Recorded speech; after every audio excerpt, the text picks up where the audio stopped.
গয়া কৰা আৰু বনৰ পশু পক্ষী বধ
নাম মোর প্রহ্লাদ।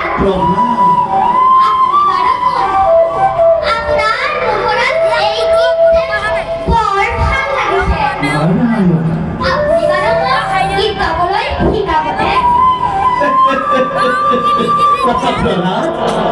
গীত গাই ঘুরে ঘুরে আমার দরে সন্ন্যাসী ফকির এটা আর খাবলৈ উৎসন্ন নাই আর যে পিন্ধিবলৈ এখনি বস্ত্র নাই এনে লোকে হরি কীর্তন করে ফুরে তুমি হলে ত্রিভুবন বিজয় দৈত্যরা জীবন্ত কপিপুরের পুত্র তোমার তো হরিনামর আবশ্যকতা করবার সব প্রহ্লাদ রজার দাদা হলে হরিনাম গাব নাপাই বলি আপোনাক কোনে ক'লে? নারায়ণ নারায়ণ বাসা প্রহ্লাদ রসাল রাহুল হরি কীর্তন করব পারা কথা তুমি হলা তুমি হলা দৈত্যরা জীবন্ত কপিপুরের পুত্র হরি তোমার পিতা মহাপুত্র এই হরিনাম ললে তোমার পিতায় ক্ষম করব বাসা প্রহ্লাদ মোৰ পিতাই ঈশ্বৰক মহাশক্তি বুলি ভাবিছে। কিয়?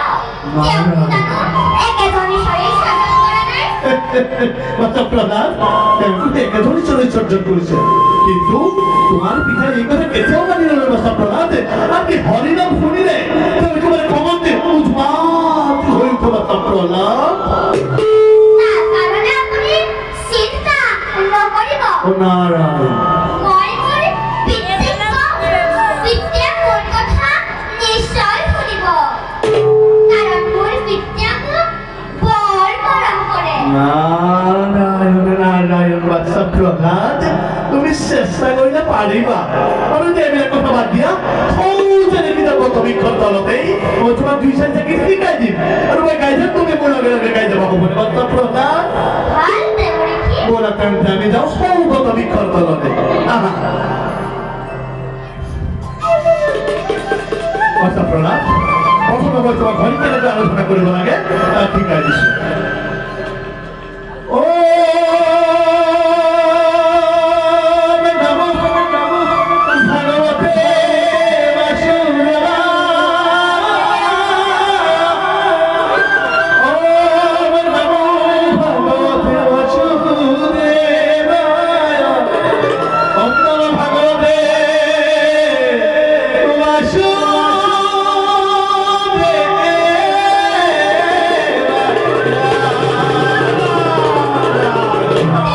আপুনি বাৰু মোৰ আইক চিনি পায়নে?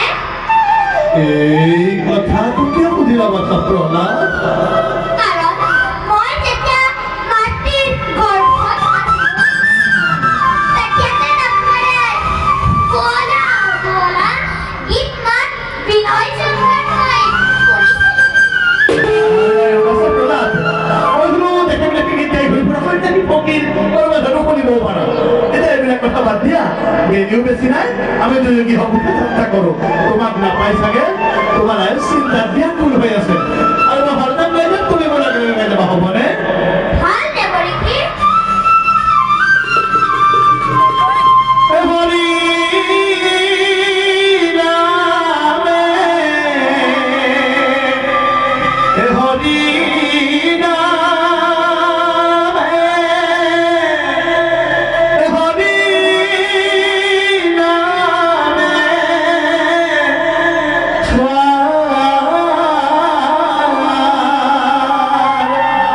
হৰি নামে কৰিয়াছে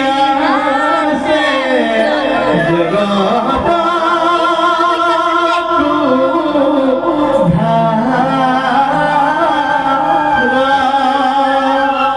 প্ৰহ্লাদ গাব পাৰিবানে পাৰিম দেৱৰী। বাচ্চা প্ৰহ্লাদ হে হৰি নামে, হৰি নামে, নাৰায়ণ হৰি নামে, সুন্দৰ হৰি নামে, কৰিয়াছে জগতয়ো নাৰায়ণ সুন্দৰ হচ্ছে বাচ্চা প্ৰহ্লাদ এতিয়া আমি দুই গীত গাই কি মুখে যাত্ৰা কৰিম